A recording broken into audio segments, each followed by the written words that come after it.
Stok beras di gudang Perumbulok masih jauh di bawah target cadangan 1,2 juta ton hingga akhir 2022. Stok beras makin menipis dengan stok cadangan beras pemerintah plus komersial di Bulog diproyeksi di bawah 400 ribu ton. Bulog berencana mengamankan cadangan beras dan melakukan impor meskipun pastinya memicu pro dan kontra. Sudah bersama saya melalui sambungan Zoom Arief Prasetyo Adi, Kepala Badan Pangan Nasional. Selamat pagi Pak Arief. Pak Arief, langsung saja ke pertanyaan saya. Selamat pagi, Ya, Assalamualaikum Mas Yuda. Waalaikumsalam Pak Arief. Saya langsung bertanya nih Pak, apa sebenarnya penyebab perbedaan data Kementan, Bulog yang akhirnya berujung pada impor beras Pak Arief? Iya, pertama-tama terima kasih Mas Yuda dapat menjelaskan kepada pemirsa CNN. Yang pertama, saya perlu luruskan bahwa data produksi dari Kementerian Pertanian, Badan Pangan Nasional, dan juga Bulog itu sama. Jadi tidak Mhm. ada yang berbeda karena kita menggunakan satu data nasional dari Badan Pusat Statistik yang saat ini memang ditugaskan untuk menghitung berapa potensi panen dan berapa produksi sampai dengan akhir tahun, Mas Yuda. Mhm. Angkanya itu 31,9 juta ton setahun ini, tahun Mhm. 2022. Yang ini artinya kalau rata-rata kebutuhan kita sekitar 30,5 juta, kita akan kurang lebih surplus 1,5 juta ton tahun ini. Mhm. Jadi datanya sama.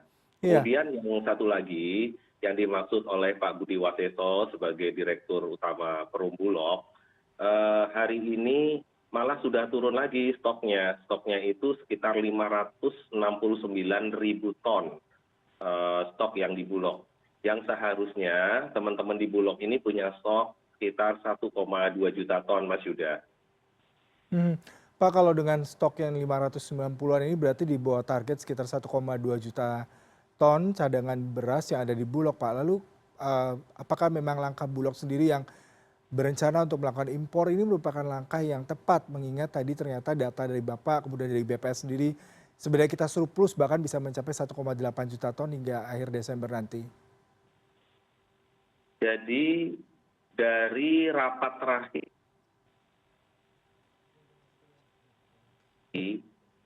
kita semua bersepakat bahwa yang pertama produksi itu cukup. Mhm. Yang kedua, kita men-top up stok Bulog sampai level 1,2 juta ton itu mengutamakan produksi dalam negeri. Itu yang Oke. pertama. Jadi mesti confirm dulu.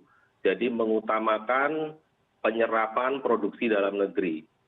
Tetapi apabila sampai dengan 6 hari ke depan pada waktu meeting itu ya kurang lebih sekitar 2 hari lagi memang kita tidak bisa men-top up stok Bulog sampai di level 1,2 juta ton, artinya ada penambahan sekitar 600 ribu ton, itu memang kita putuskan ketersediaan itu diambil dari LN, dari luar negeri. Mhm. Nah itu yang kita kemarin diskusikan. Tetapi juga harus disampaikan bahwa import ini untuk pilihan yang terakhir gitu ya. Last option apabila memang tidak bisa lagi. Karena kalau kita perhatikan peta atau pattern dari produksi padi kita itu yang harus kita cermati adalah panen raya di Mhm. bulan Maret April Mhm. ya. Sehingga apabila melakukan penyerapan itu sebaiknya titik optimalnya adalah saat panen raya Mhm. di mana Bulog itu menjaga harga atau floor price di tingkat petani. Jadi misalnya di tingkat petani itu 4.200, nah itu yang harus dijaga. Nanti kita juga Oktober, November, Desember, Januari itu waktunya kita untuk stabilisasi atau intervensi harga.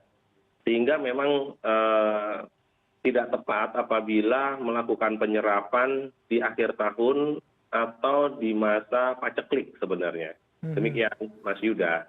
Iya, berarti dengan kondisi di mana seharusnya panen raya di bulan Maret April, Bulog mampu melakukan kebijakan untuk melakukan stok daripada beras sendiri Pak. Tapi tadi ada informasi Bapak mengatakan biasa di bulan November, Desember terjadi paceklik. Lalu dengan gap tadi cukup besar ini sebenarnya apa Pak yang terjadi Pak? Ya, dengan gap yang cukup besar ini, saya sebenarnya ingin sampaikan juga bahwa harus kita pikirkan end to end.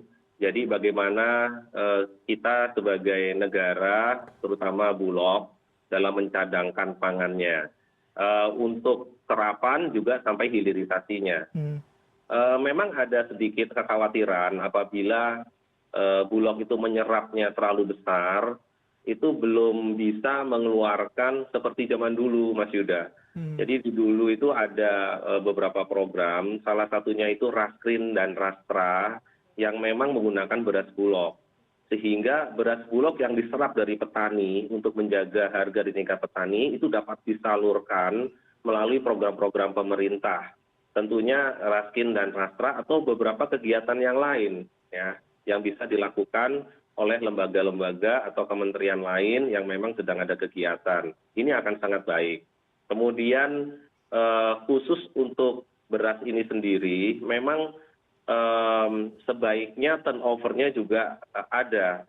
Karena beberapa waktu lalu masih tersisa stok Bulog yang cukup lama karena tidak bisa dikeluarkan. Jadi sangat berkaitan antara penyerapan, kemudian penyimpanan dan hilirisasi, Mas Yuda. Mhm. Berarti dengan kondisi seperti ini harusnya Bulog berbenah untuk melakukan eh, istilah kata penyerapan tadi Pak. Kalau di tahun-tahun sebelumnya Bapak katakan ada raskin, kemudian bisa disalurkan sehingga stoknya tidak terlalu banyak, tapi di satu sisi harga juga bisa dikontrol. Tapi kita ketahui tadi dikatakan bahwasanya saat ini kondisinya butuh top up lagi sekitar 600.000. Lalu bagaimana dalam waktu 6 hari Pak? Apakah sudah bisa dapatkan titik terang terkait dengan hal ini? Ya, kita mengapresiasi sahabat kita di Kementerian Pertanian karena bagi kita semua kemarin memang agak sulit ya untuk men-top up 600.000 ton dalam waktu 6 hari. Jadi sekarang juga masih ada penyerapan-penyerapan. Jadi perlu saya sampaikan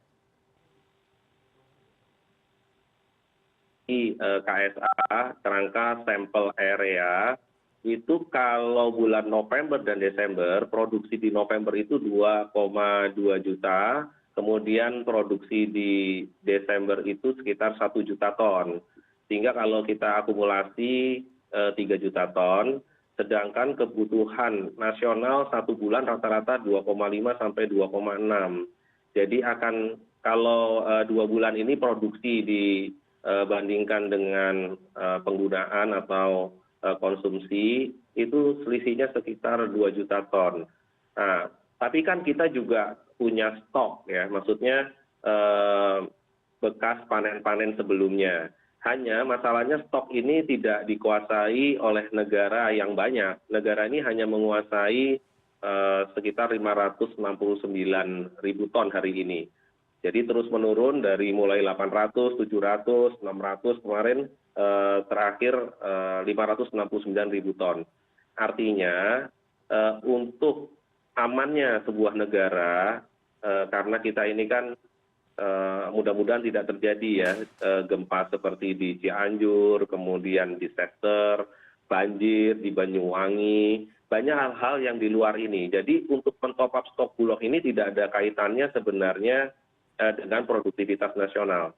Jadi kita juga harus secara fair mengatakan ini adalah keberhasilan Kementerian Pertanian dalam memproduksi beberapa tahun terakhir.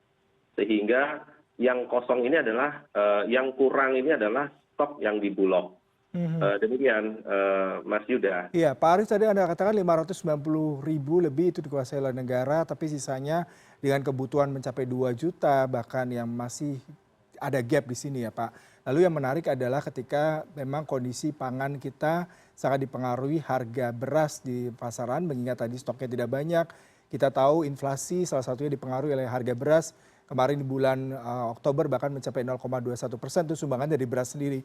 Tapi dengan kondisi di mana stok dari pemerintah tidak banyak Pak, hanya sekitar 590.000 tadi Bapak katakan, dan mau tidak mau harus impor, berarti asumsi akan terjadi kenaikan harga beras nanti di masyarakat Pak.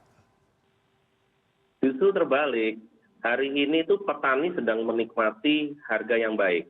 Jadi kemarin kami juga diskusi dengan Pak Dedi dari Komisi 4. sedang menikmati, pedagang juga sedang menikmati, penggiling padi sedang menikmati. Hanya memang kami ditugaskan juga oleh Pak Presiden harus menjaga tingkat inflasi. Inflasi ini tidak boleh jauh-jauh dari pertumbuhan ekonomi, Mas Yuda. Jadi inflasi kita itu kontribusinya 3%, 4%, 3,5% dalam 3 bulan terakhir itu dari beras, ya, dari beras. Nah, harga GKP gabah kering panen itu hari ini adalah harga tertinggi. Jadi pada saat penggiling padi mendapatkan GKP atau GKG dengan harga yang cukup tinggi, maka ini akan berbanding lurus dengan harga beras medium dan premium yang ada saat ini. Sehingga harga ini harus kita jaga. Oleh karena itu pemerintah, terutama Badan Pangan Nasional, menugaskan Perum Bulog untuk melakukan intervensi. 1 bulan itu rata-rata 150 sampai dengan 160 ribu ton. Nah, kemungkinan besar di bulan Desember dan Januari itu akan menjadi yang paling besar nanti, bisa di atas 200 ribu ton. Apabila kita melakukan intervensi sehingga dapat menjaga daya beli masyarakat. Jadi masyarakat itu bisa diberikan pilihan beras mana yang harganya di atas 13.000, beras mana yang masih 12.000, atau beras medium yang dilepas dengan harga 9.000-an. Jadi ini tugas pemerintah. Tetapi kami menjamin bahwa kebutuhan sampai dengan Nataru, semua kebutuhan pokok termasuk dengan beras, daging, ayam, telur semua akan terpenuhi. Pak Arief, ini yang menarik adalah terkait dengan buffer stok sendiri ya. Bapak katakan tadi dari pihak Bulog akan melakukan intervensi sekitar 600 ribu lebih untuk mengamankan stok. Tapi kalau kita bicara mengenai buffer stok, sementara stoknya di bawah dari target nih Pak, dari 1,2 juta. Apakah ini justru nanti akan mengakibatkan harga akan tinggi Pak di pasaran dan masyarakat pastinya terdampak? Kalau kita melakukan intervensi artinya kita akan menjaga harga, Mas. Jadi beras ini akan dilepas harganya sekitar 8.300 dan nanti sampai ke masyarakat sekitar Rp9.000. Baik, jadi terakhir Pak, cadangan beras saat ini aman meskipun tadi ada informasi stok Bulog dirasa masih di bawah 1,2 juta dan target pemenuhan hingga akhir tahun ya Pak? Iya, kita menjamin masyarakat tidak perlu khawatir karena beras ini akan cukup dan kami menghimbau tidak perlu panik, jangan belanja berlebihan karena kita menjaga supaya stok ini bisa merata kepada masyarakat. Demikian Mas Yuda, terima kasih. Baik, terima kasih Pak Ari Prasetyo Adi, Kepala Badan Pangan Nasional untuk perbincangan pagi hari ini. Salam sehat selalu Pak. Salam sehat Mas Yuda, Assalamualaikum. Waalaikumsalam warahmatullahi wabarakatuh.